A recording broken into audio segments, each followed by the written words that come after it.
Around 3500 BC, in what is essentially Central Asia, our ancestors had just figured out how to tame a certain animal that'll change our society. And that animal was the horse. For the next thousands of years, the horse would become the most important animal in our daily lives. From transport, fashion, cowboys, Family Guy, and the occasional burger, the horse was always there for us. But somewhere in between all of that, there was probably a group of people that were bored out of their minds, needing something to do. But all they got were horses in an open field. And usually when humans have fast things they can utilize, their first instinct is to probably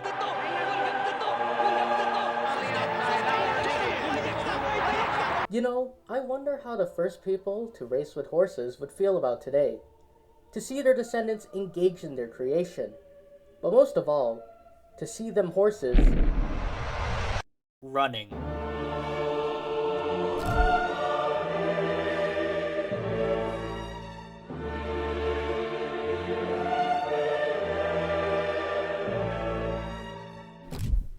Oh, this mask is really uncomfortable. Oh, okay. Umamusume. Now this is a series that a lot of people know about, okay? But there are a chunk of you that probably don't know about it because A, you've never heard of it, B, you're interested in it but still don't know if you want to get into it, or C, you're a Blue Lock fan.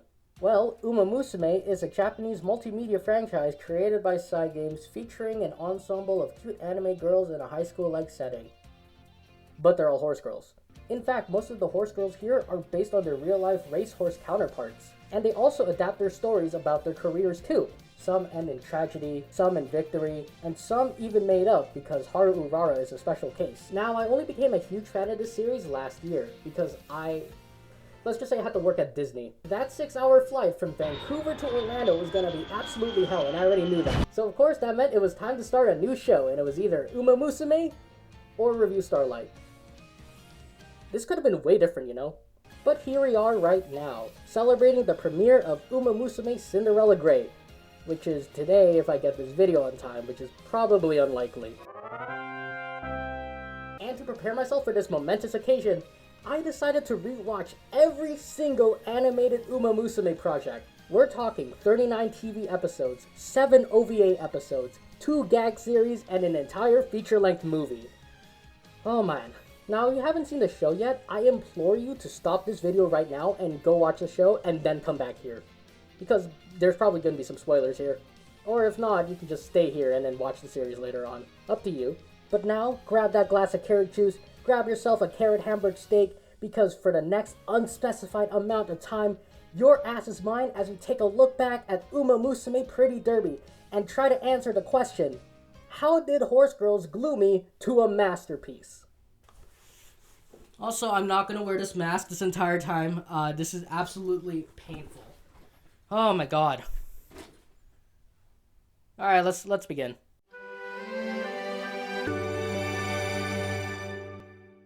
It all begins here.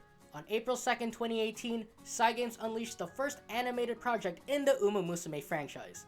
Umamusume Pretty Derby Season 1, or UMPS1 for short.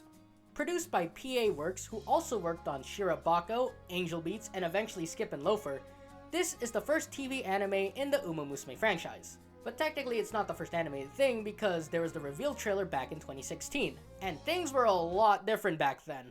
A lot of the designs were later tweaked and altered, some horse girls didn't even make the final cut, and best of all, Simbali Rudolph and Oguri Cap Yuri. Yeah, that was definitely a kiss. Ooh. Going back to the anime, as with this season and future seasons, Umamusume Pretty Derby is a semi-autobiographical sports action slice-of-life anime. The TV anime in particular focuses on the exploits of Team Spica. Team Spica consists of Special Week, Silent Suzuka, Gold Ship, Vodka, Daiwa Scarlet, and eventually Tokai Teo, Mejuro McQueen, and Kita-san Black. And they're all led by their trainer-san, who we're gonna call Okino from here on out, because it's a lot more catchier that way. And in UMPS1, it particularly focuses on Silent Suzuka and Special Week's story. But it isn't just Suzuka and Special Week's story. In fact, this is a whole origin story for Team Spica. This season chronicles the rise of Team Spica from underdog team all the way to arguably the best team in Tracen Academy. Now, normally this would be the part where I go summarize the entirety of the season, but nah, I don't really feel like it, and also, I want to talk about how I felt, okay? And going back to this season was a bit of a trip because it was a lot more simpler back then, especially in terms of the tone and the story. Even though most of the stories that take place within Umamusume have that underdog quality, Season 1 is the most typical underdog story in the Umamusume franchise because not only do they got that whole underdog team thing going on, but they also have Special Week's dream being literally, I want to become the best in Japan to make my mothers proud. So as expected, there's a lot of story beats here that are similar to other sports media. In fact, barring the comedy gag series, this is easily the most comedic and cutest iteration of the Umamusume franchise. I mean, everyone is still shouting, "Money! Money!" as they get passed by Suzuka, and the general tone is very fluffy and cute and all that good stuff, with the occasional drama, of course. Not to say that the later entries are devoid of cuteness, I mean the whole franchise is literally built around a shtick. But Season 1 is so much more cuter and simpler that you kind of forget that the series is gonna become like...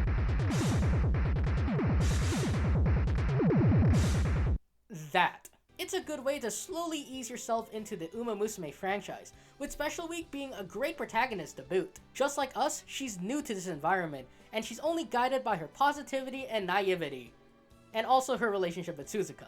They help each other grow in meaningful ways, both directly and indirectly, and I really enjoyed that aspect. And of course, the other teammates do play a role in this. However, Silent Suzuka and Special Week's relationship here is the main synergy of this season. It's a synergy that is so great that one of the characters has to call them out for it, and guess what? It's my goat, Grass Wonder! By the way, I take offense to anyone who calls Grass Wonder a yandere. Please stop, you're offending me. You know what? Screw it.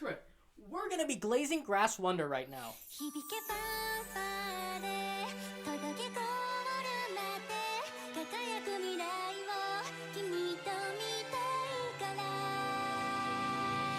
Listen up. Grass Wonder and I are literally the same person, okay? So, we both are gluttons, okay? We both have brown hair.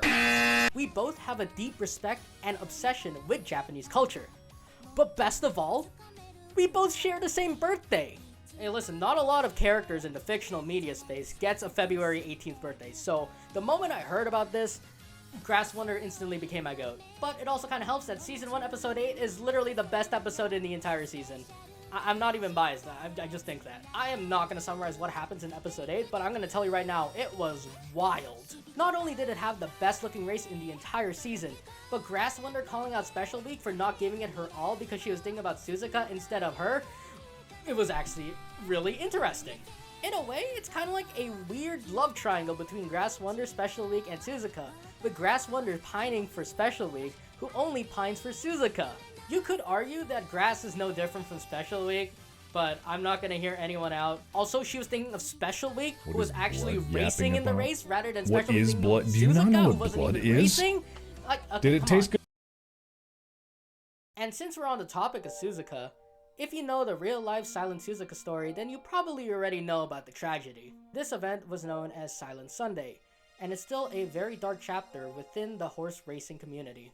Not so fun fact, the jockey of Silent Suzuka at the time was seen afterwards crying, distraught, and getting absolutely drunk, which according to some was an unusual sight. And of course, since this is a semi-autobiographical story about these racing horses' career, they do in fact adapt Silent Sunday. And no, before you ask, Suzuka does not die, okay? Okay, now it's sounding like I wanted Suzuka to die. No, I didn't want her dead.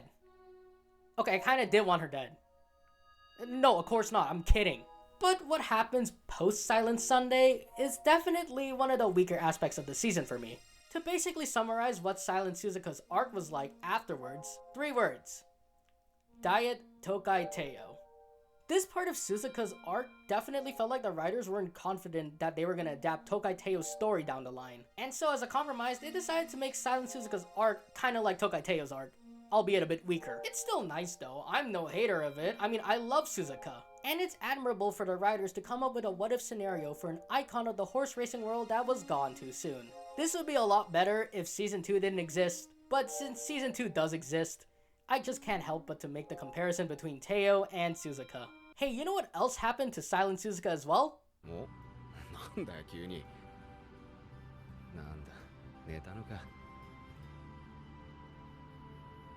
And now, here are the top 5 Suzuka x Okino moments, all set to Meat channel music because every compilation does this.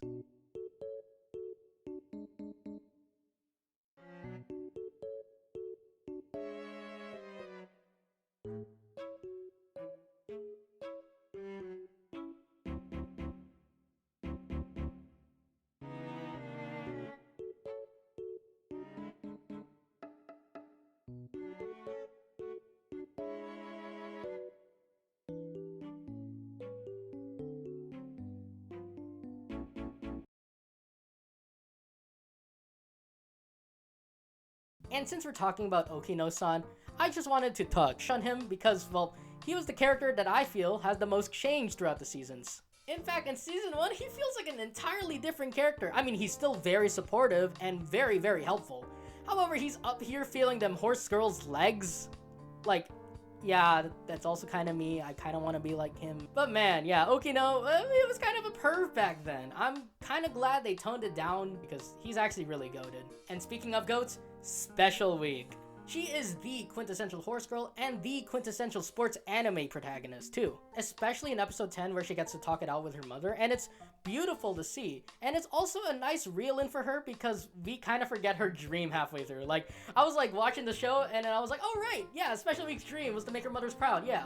I mean, we were so focused on Suzuka and Special Week, and granted, Suzuka is still her dream. But I really did enjoy the interaction between Special Week and her mother. I think it was a nice reel-in moment. And Special Week does have a lot of standout moments, but in particular, she has my favorite joke in the entire season and probably the entire franchise. I'm not gonna spoil it, but basically, it made me appreciate the French language a bit more. J'aime cheval fille.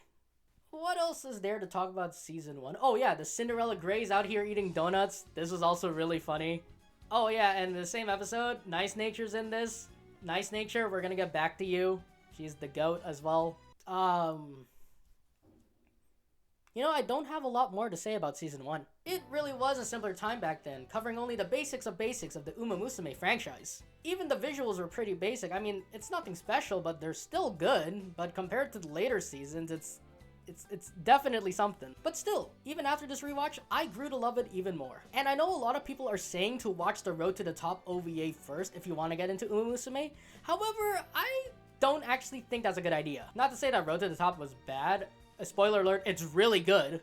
But I'd actually recommend starting with season 1 first because it's just so great to see the progression the series is gonna take. Watching the series in real time grow from this small little series to this huge expansive world is simply satisfying. And also you're gonna get a kick out of it visually because going from season 1 to beginning of a new era, oh my god. Also, I couldn't talk about season 1 without talking about the B&W OVA, which I have nothing much to say other than it's really fun, but also kinda weird. But that's mostly because a lot of the horse girls that are gonna get the spotlight down the line are here in a much more simpler setting, and it's, as I said, really weird. It's a bit jarring seeing horse girls like Admire Vega, Manhattan Cafe, and Agnes Tachyon in this setting because down the line, this is what's going on with them. Yeah, we'll get to that later. Swan was cute and a great starter to the series, 8 out of 10. Very solid opening. Umamusume is starting off pretty strong, dare I say? It's got some legs. If they keep this up and polish a few things, this could be an amazing franchise. Oh, someone's calling. Oh, 2019 called. Yellow. They're putting Umamusume down.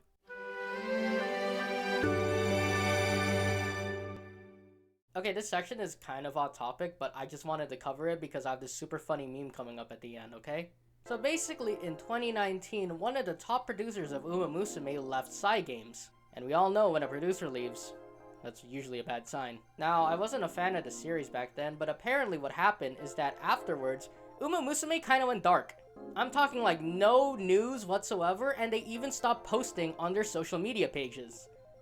Well, except for YouTube. Yeah, during the dark period, Goldship was over here just posting whatever on PocketTube, which basically meant Goldship was Jesus. Other than PocketTube and Goldship, it seemed like Umamusume had run its course, and was destined for a fate similar to other racehorses, aka being euthanized. Oh, I got a text. Oh, it's a video. Let's see this. Sorry, Thunder. I gotta put you down. How's your leg, huh? How's your leg? You ready to race? Huh? Well, light.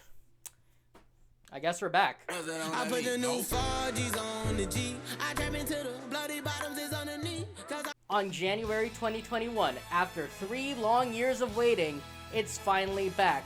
That's right, coming in hot with a new second season, it's Laid Back Camp.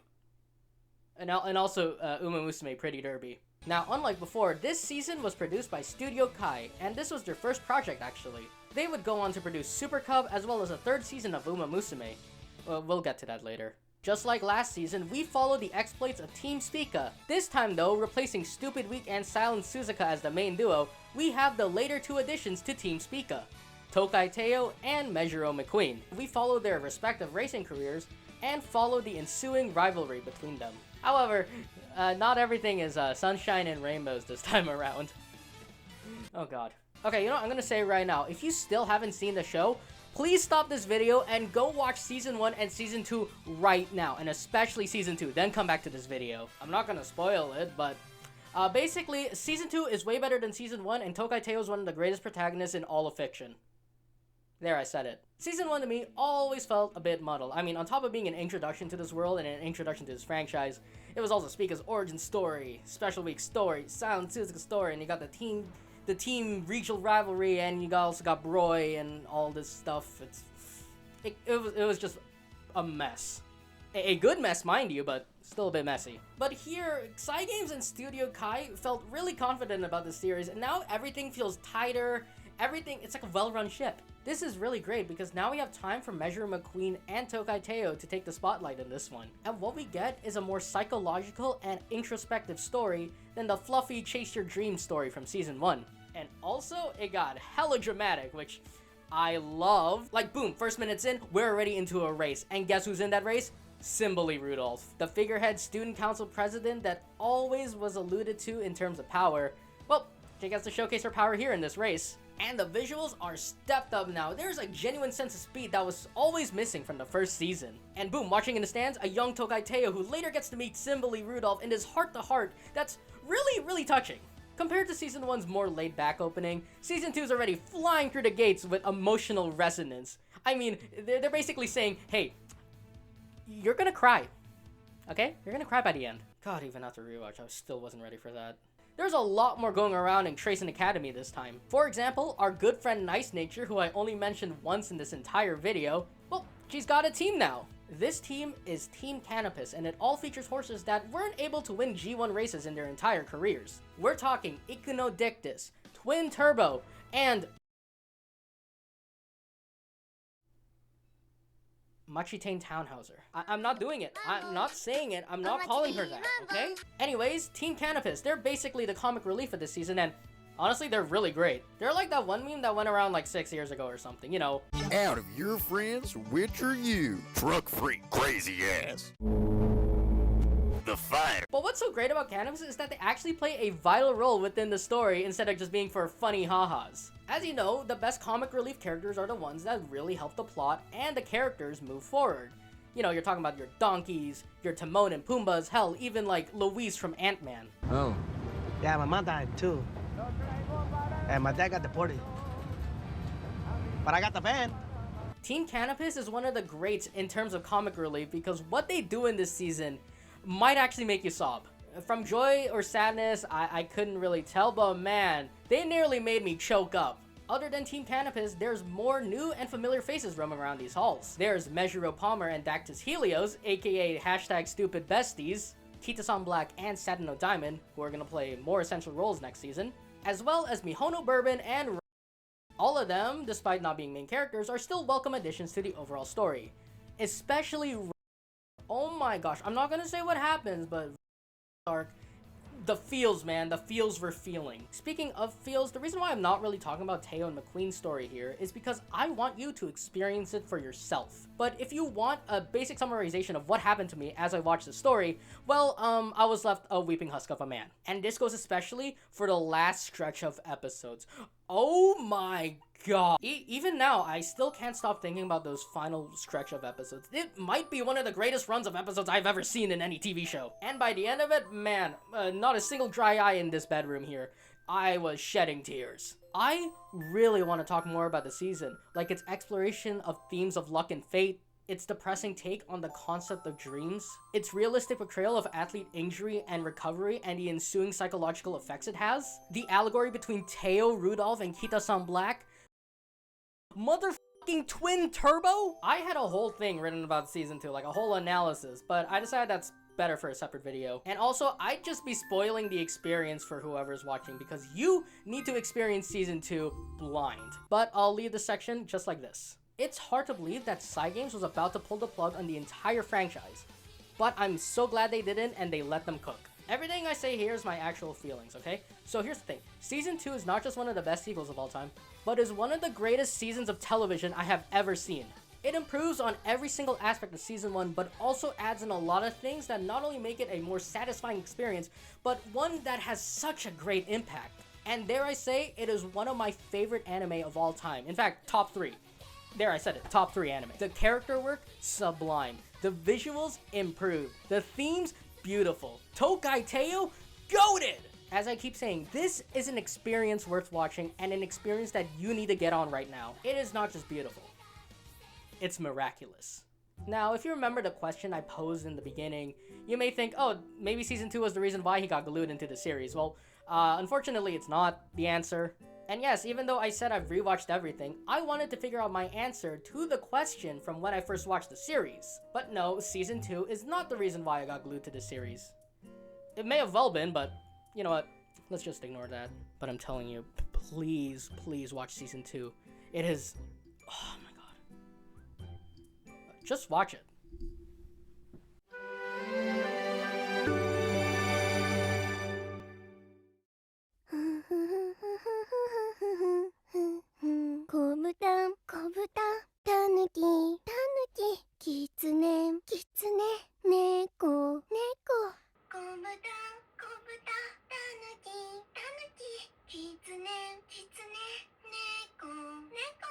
I need a section to recover from Season 2.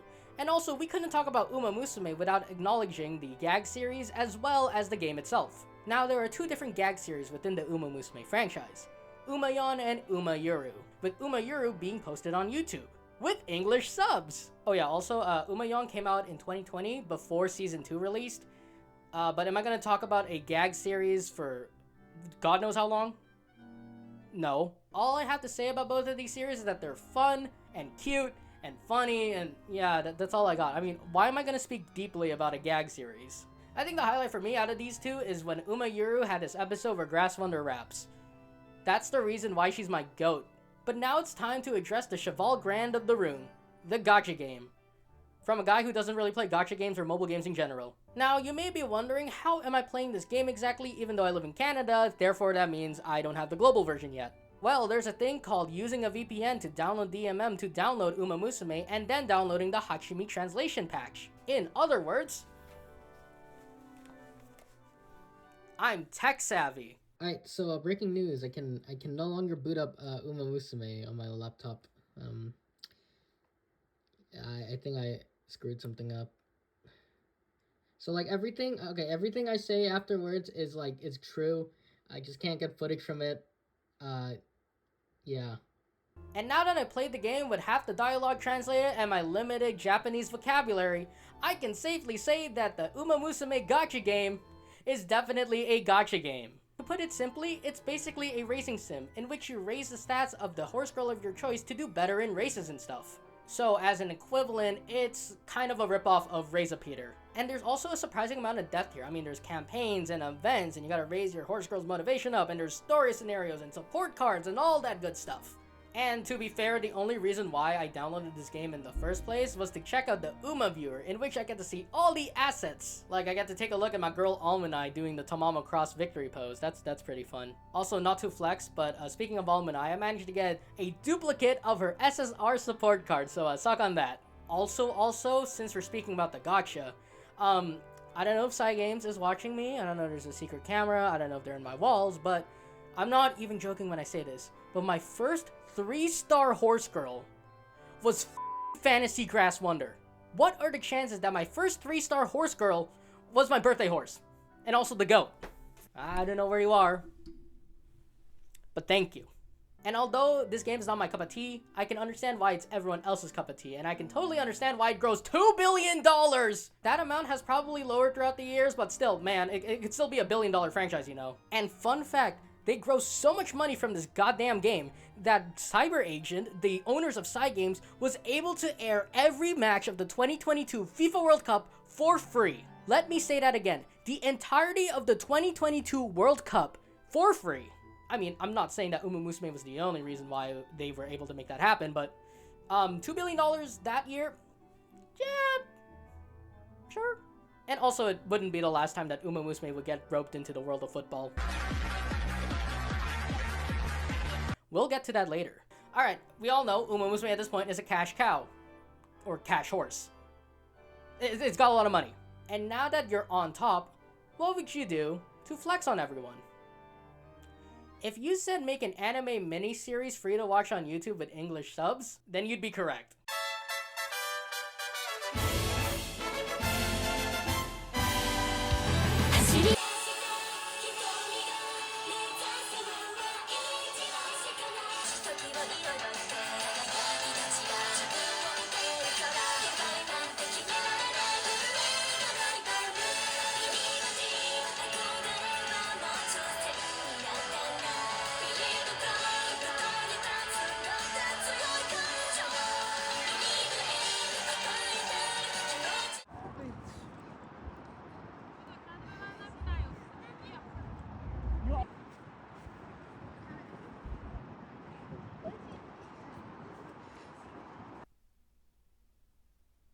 Oh, whoa. Sorry about that. I must have spaced out back there. In April 2023, Cygames released Umamusume Pretty Derby Road to the Top, free on YouTube. Road to the Top is a lot different from other Umamusume projects. First off, it's a 4-episode miniseries that is free to watch on YouTube. Second, unlike the TV anime, we don't follow Team Spica in this iteration, and it's free to watch on YouTube. And third, but most importantly, this series was not produced by Studio Kai or PA Works, and was instead handled by Cygames' own in-house studio, Cygames Pictures. And did I mention it's free to watch on YouTube? This series follows the exploits of 3 different horse girls. We got TM Opera O and Admire Vega, who we've seen in previous seasons, as well as Narita Top Road, who is our protagonist this time. But there's more to the series than just Narita Top Road. I mean, as I said, TM Opera O and Admire Vega are here, and they're in a fresh new coat of paint, which, by the way, the art style for this series is one of my favorites in any animated series, if I'm being honest. I'm not saying the TV anime is bad at all, but the artists and animators at Cygames Pictures knew what they were doing here. Road to the Top looks so much more vivid, especially during the races, and especially the final race in the opening, like, look at those colors, man. Look at those colors. The sense of speed here is greatly improved from the TV anime, allowing the races to have a lot more intensity. When you see that camera moving, when you see those smears, when you see those chicken scratches, and you see those thick black lines, you know you're in for a treat. And the character animation is so much more fluid here. Like this scene with Admire Vega where she wraps a bandage around her foot. This just feels supernatural. I don't know how to describe it. It just looks really nice. And I saw this one comment where it's like, I can't believe we can watch this for free, but we have to pay for plastic bags. And I totally agree. How can something like this that looks this good, that looks better than a lot of TV anime out right now, just absolutely free to watch? It feels illegal, you know? But the story itself, I'd say it's also really good. If I were to describe Narita Top Road, she's basically me, but in grade 7. We were both honor roll students, we were both really smart, we were both class representatives, and also we'd rather play the narrator in our school's production of A Charlie Brown Christmas than playing Charlie Brown. In other words, she's a very relatable protagonist. I love her, man. Her conflict and struggles are honestly super relatable. We've all been there. We've all wanted to make everyone who supported us to be proud of us. But it just seems like the world is sometimes against that. I find that conflict very endearing and definitely one of the stronger aspects of this miniseries. Plus, when we reach the climax of her story, we get to see one of the greatest animated scenes in any animated piece of media. Am I exaggerating? Kind of, yeah, but it was really cool, even after rewatch. Also, with the 2 other horse girls, we get to see their sides as well. With TM Opera O, she's TM Opera O. I don't like using this word, but damn, that girl has aura. But also, it's probably just a front. Yeah, whatever. And then there's Admire Vega. She's my second favorite horse girl of all time. Listen, Top Road stuff is endearing, but I have to hand it with Admire Vega. She has probably the best storyline in the entire miniseries. It is hella dramatic and very sad. It nearly put me into tears. So yeah, all three characters, amazing, but how was that rewatch? Oh, it was slightly worse than last time. I gave Road to the Top a 9.5 out of 10 on my initial watch. However, after the rewatch, I had to bump it down to a 9. Although I said the three characters were amazing, I felt like they could have explored more with Umamusume and Admire Vega. Even though I said the animation is absolutely amazing, it's like 95% amazing and then 5%, like take a look at this sequence from episode 2. Yeah, honestly, it does look good, but like, it does look a bit weird, especially when you compare it to the other races. And also, I think they probably used all their work energy on animating Admire Vega's intro, as well as Narita Top Road crying. Yeah, you know what? Fair enough. Priorities. I still thought Road to the Top was an amazing series. Again, it's only like a 0.5 drop. 9 out of 10 is still very high. You can literally put this on Netflix and call it a Netflix original miniseries and call it a day, but no, this is free to watch on YouTube with English subs, which is awesome. And just because it's a web series doesn't mean it skimps out on quality. I mean, the visuals are top notch, some of the best I've seen in any anime. These are some visuals that you could see in like a well-produced TV anime or even a theatrical animated release. And its endearing story that showcases the qualities of these three horse girls very well makes for an overall satisfying experience to watch. If you want to make Road to the Top your first watch in the Umamusume franchise, I'm not stopping you. I say it's a pretty good watch. Although I still recommend season 1 to you. But yeah, I got nothing else other than to say, go watch it. In fact, go watch the entire series if you haven't at this point. Like, what are you doing here? Well, that was a fun experiment from Side Games Pictures. I wonder where it's gonna lead to. I know it's gonna lead into some pretty good things. But Road to the Top is a bit of a detour from the TV anime we know and love. And guess what? They're making something new. I mean, 3 seasons of Umamusume. I mean, what else could they do? So, why don't we check on Team Spica and Studio Kai to see what they're cooking up for Season 3? Because I heard they're back in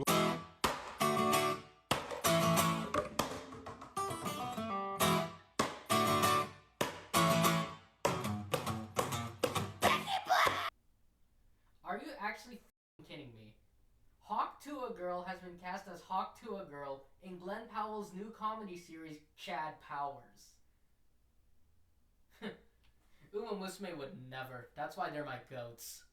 On October 2023, Cygames and Studio Kai finally unleashed Umamusume Pretty Derby Season 3. This season follows the journey of Kita-san Black and her discovery of... I mean, it's not that I hate this room, but I feel like we could do better. Why don't we go out?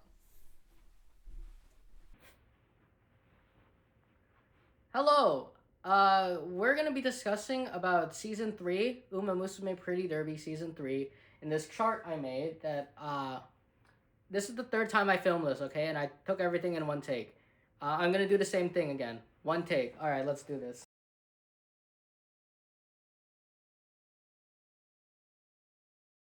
So our 2 main characters this season, Kita-san Black and Satano Diamond, okay? What else is there to say about them? We all know them. Season 2, they were little baby children, but now they're grown up. Now they're grown up to teenagers.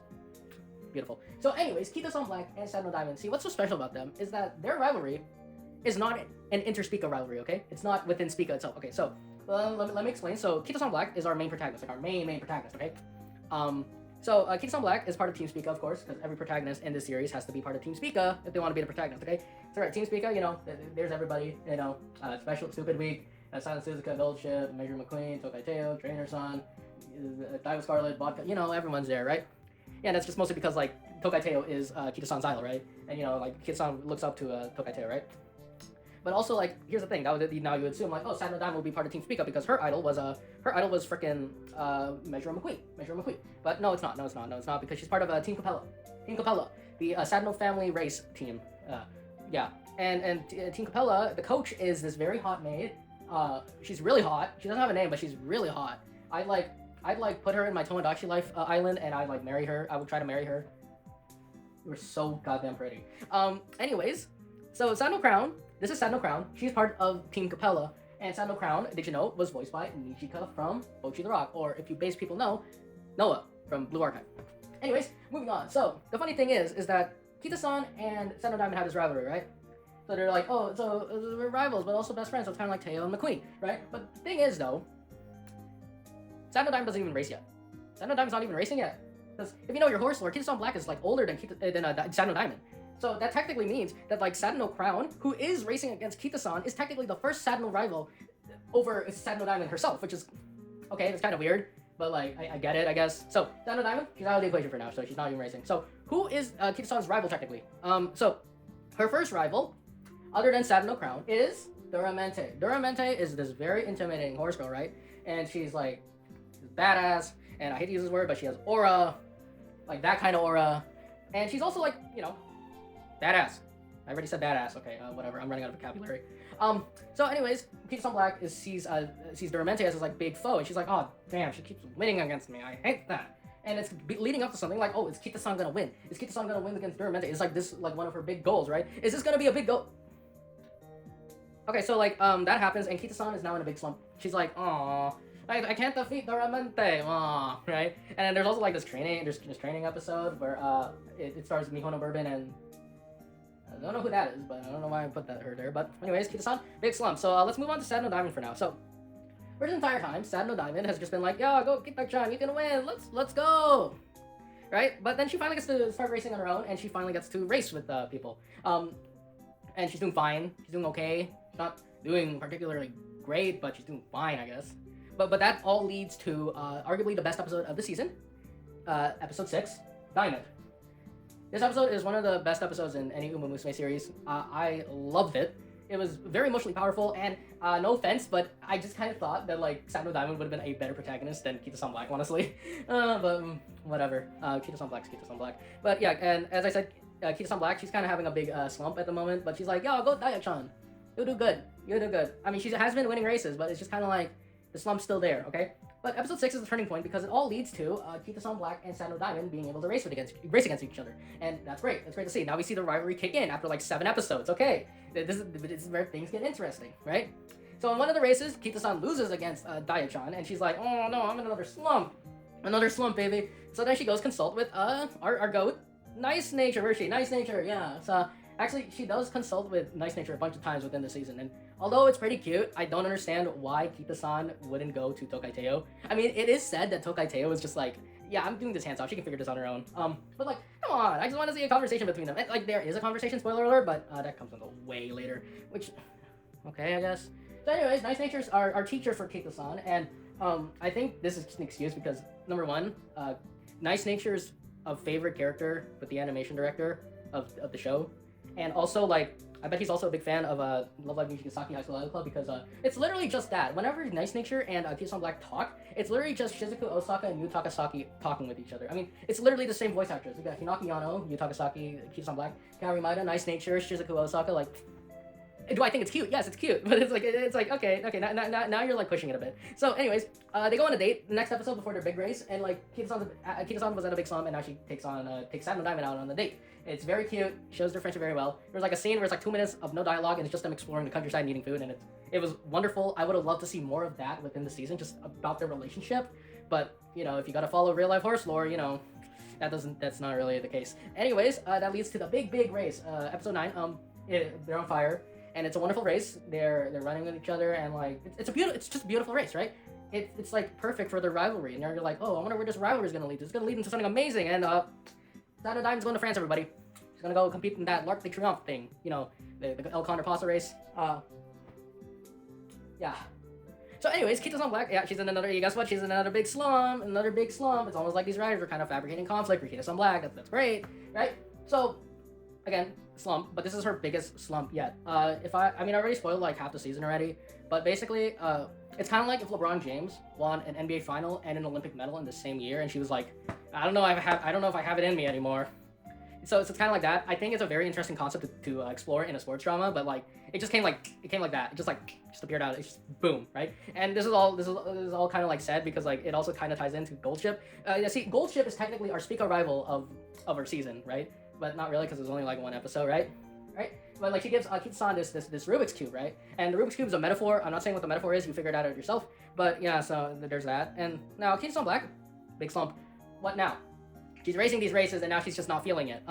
and her rivals too, right? Okay, so her rivals right now, Satin No Crown, as well as frickin' Sounds of Earth. Oh right, I forgot to mention about Sounds of Earth. Did I mention about Sounds of Earth? I don't think I did, but like Sounds of Earth is here. She's part of Team Canopus, so you know she's not gonna win anything, but you know, Team Canopus baby, Team Canopus W. Sounds of Earth, right? She's like Team Opera O, if Team Opera O was more narcissistic and didn't have that much aura.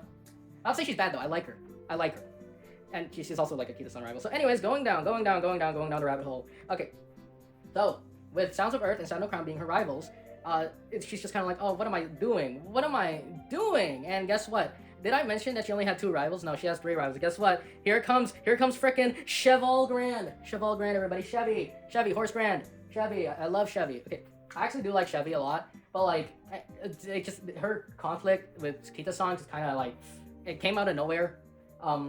It was teased throughout the season, okay, mind you. It was teased throughout the season. There was like little bits, but like when it came to it, it was like this huge whiplash. It was just kind of hits you like a bat, and you're just like, whoa, what the hell?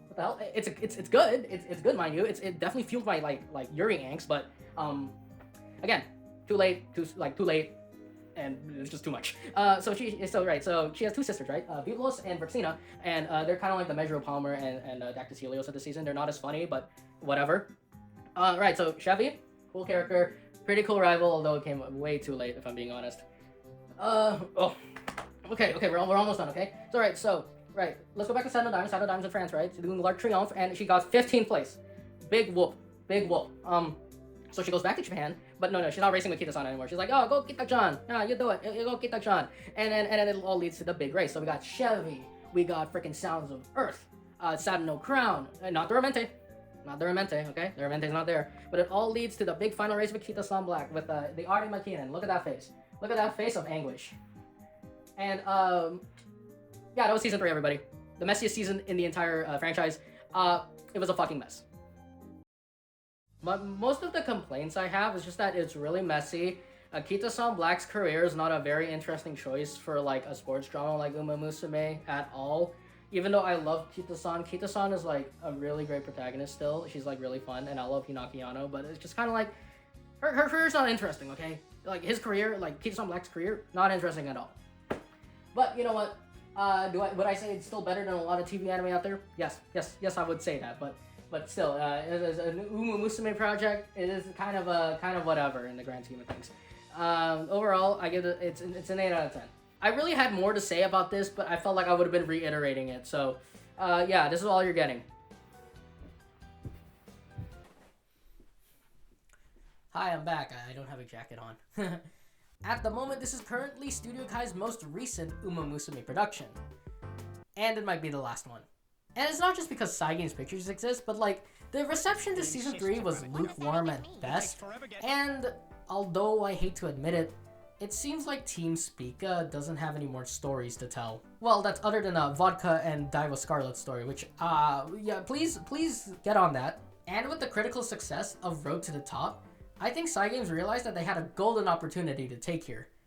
And that's what they did. On May 2024, Cygames Pictures and Toho would unleash a beast that we have never seen from the franchise. A testament to 10 years of development, a showcase of some of the best talent in the industry, a powerful new statement for the franchise. But most of all, this would be Umamusume's magnum opus. Nothing would be the same within the Umamusume franchise, for they had just ushered in the beginning of a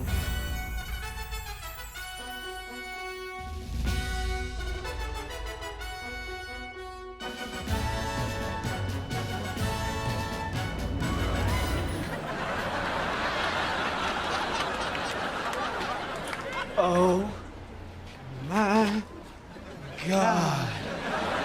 Welcome to Umamusume Pretty Derby, beginning of a new era, also known as Bone. Because this movie gave me a dog, how is this movie real? Some people will call it the greatest gacha game commercial of all time. But I just say it's a really good movie because that's what it is first and foremost, a really good movie. Would it be slightly exaggerating to call this one of the greatest animated movies of all time? Yeah, kind of, but I don't care because I actually think that. I with this movie heavily, bro. From the first race alone, you can tell that this is gonna be a film for the ages. Once Fuji Kiseki, who we've seen in the beginning of the series, take that big step, the energy does not stop. Like Fuji surrounded by light, we are suddenly surrounded in this bubble that this movie created. It's a non-stop celebration of vibrant colors, emotional pain, and most of all, a franchise that dared to dream. In fact, you know what? I'm not even gonna like write a script for this. We all know that this movie is really good, and if you haven't seen it, you should go see it. So instead, I'll be reading my 2 letterbox reviews. I'm just gonna combine the two because they basically sum up what I think about the movie, and also like, I've already rewatched this like 5 times. Okay, let's begin. So, I finally rewatched this movie with subtitles so I could understand what the hell is going on. And it still bangs. Everything from the first time I watched it still applies. A kinetic cacophony of color and running. But we also have a really good story about what drives those who dream. There's more out there, one screams. I've had enough, says the other. What is that drive? Why do you keep on running? It all adds together for an intensely intimate melodrama about what it means to push each other forward. They couldn't have done it any other way with Agnes Tachyon and Jungle Pocket. As the story progresses, the roles are almost reversed with them, offering such a rich sense of drama that's heightened with some of the best 2D animation I have ever seen in any film, period. Wow, who knew these teenage horse girls running could lead to one of the most visually stunning movies I have ever seen? With some spectacular use of color and some amazing dynamic character animation, this film is a visual tour de force for not just anime but 2D filmmaking as a whole. It's overwhelming in the best way, swerving from one action-packed race to another, constantly improving on the action every time. Special shout out to any scene with TM Up or O, who easily makes me question what the f these artists were on to achieve the final results. Yeah, no, seriously, what the f were they on? Ken Leaf Yamamoto is going to be an icon of the anime industry after this one, if he's not already an icon. I don't know much about the actual history of the races they adapted, or even the horses. That's not true now. But judging it solely as a cinematic feature, it's an experience one should see even if they're not a fan. Much like these horses, it keeps running hot and it never stops. I love this movie so much. Cygames, you have my soul, and Dansu Flame, yo. Okay, why did I write that? That's gross. Okay, so now that you heard my thoughts, let's talk about the gentle Donna of the room. The only reason why most people talk about this movie are the visuals. Which I totally understand, the visuals deserve as much glazing as humanly possible. But then they start comparing it to Blue Lock. I mean, like, the thing is, why? I mean, it was funny at first, but now it's kind of annoying. I mean, you're talking about a TV anime compared to a freaking theatrical release. It's like apples and oranges, essentially. It's not just a matter of, hey, are you gonna watch this show or not? But also the fact, like, animation is very hard, we all know that. And this meme just feels a bit disingenuous. Yeah, I wonder if I got that word right. Hey Siri, what does disingenuous mean? Oh, candid or sincere, blah, blah, blah, blah. Got it. And once again, TV anime, movie. TV anime, movie. TV anime, movie. And you know what? Blue Lock isn't even that bad. I mean, like, I know Season 2 had some production troubles and they were definitely crunched for time. But, like, you guys saw that Asagi Goal? That was fire. I think it was fire. And this has come from someone who hasn't seen the show yet. But does that mean I'm gonna get into the show? Maybe? I think I will get into the show eventually, but it's just that I have a lot of my backlog. So, it is in my backlog, but I still need to get through, hold on. Love Live School Idol Project, Love Live Sunshine, Review Starlight, Flower and Asura, Oshinoko Season 2, Donda. You know, I only reread my letterbox review like an hour before filming, but you know, it still holds up after like the 5th rewatch. It's literally the greatest movie about chasing your dreams since La La Land, and I'm not joking. And you could totally watch this as your first Umamusume project. Again, I would say start with Season 1, but you know what? You do you. And honestly, the movie's great too, so. But if you don't want to get into Umamusume and just want a solid sports drama that ticks all the emotional and visual boxes, then Beginning of a New Era is the perfect film for that. I guarantee that after you watch this movie, you're gonna come out a changed person. Just like me. For better or for worse, but yeah, probably for the better. Man, you know, after this, I think I'm gonna rewatch Beginning of New Era. No, I promised myself I'd watch Fantastic Mr. Fox. Regular show, Adventure Time, and then I'll watch Blue Lock.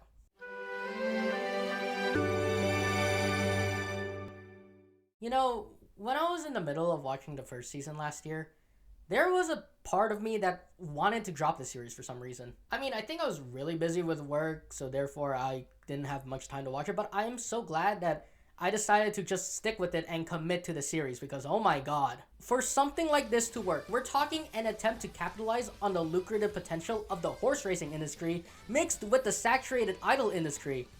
It not only works, but they do it with such sheer confidence and ingenuity that it's nothing short of a miracle that it's well put together.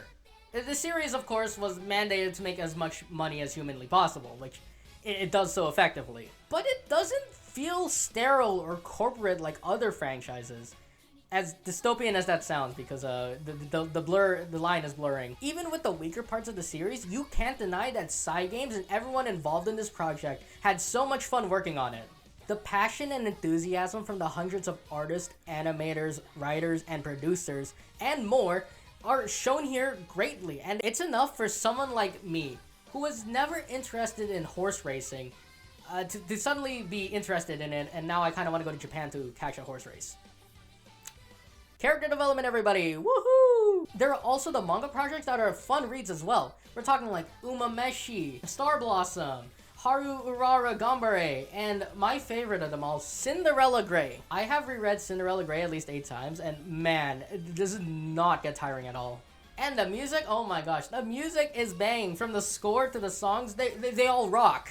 I mean, Girls Legend You, Dansu Flame solo song, Why Can't I Be Number 1, Salty Tales, every freaking Satino Diamond song, oh my gosh. It's straight bangers all throughout. And that's only like 0.1% of the music within the franchise. I mean, like, I still need to explore more. Umamusume may have seemed like another cute girls doing cute things series, but for furries. By the way, if you unironically call Umamusume a furry anime, you're cooked. Don't ever say that. But it's not until the end, where you reach the most recent point in the franchise, and you just kind of have to sit there to process the kaleidoscope of insanity that just ensued. When it hits you, Umamusume is a once-in-a-lifetime franchise, and you just got glued to it.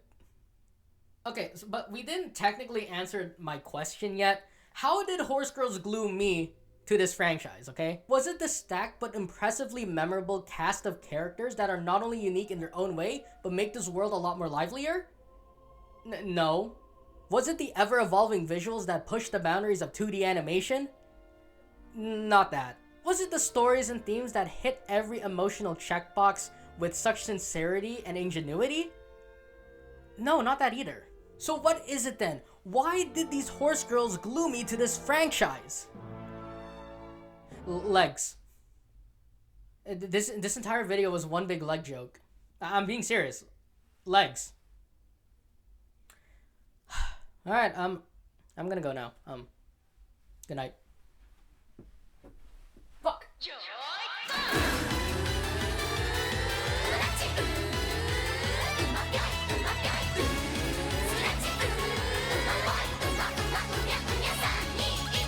Isuma Papa Kaisei desu. Shokushoku Nanigiri.